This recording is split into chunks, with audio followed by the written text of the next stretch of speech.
Saya mengucapkan terima kasih kepada semua pihak, baik media, para pengamat, maupun warga masyarakat secara umum yang telah memberikan otokritik terhadap pemerintah Provinsi Jawa Barat untuk menyempurnakan berbagai langkah pembangunan agar produktif dan memiliki manfaat bagi kepentingan masyarakat secara luas.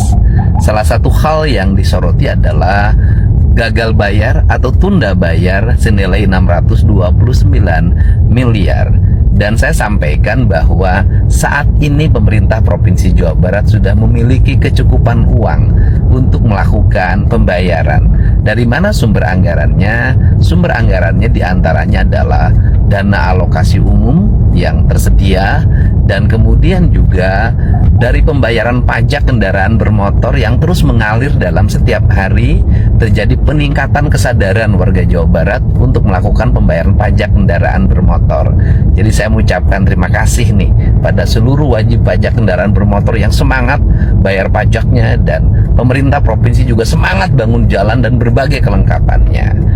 Dan seluruh rangkaian itu tidak bisa juga langsung serta-merta dibayarkan, karena pemerintah Provinsi Jawa Barat hari ini sedang melakukan audit atau verifikasi terhadap pekerjaan-pekerjaan yang harus dibayar. Di antara pekerjaan itu ada pekerjaan yang sangat baik, ada pekerjaan yang kurang baik.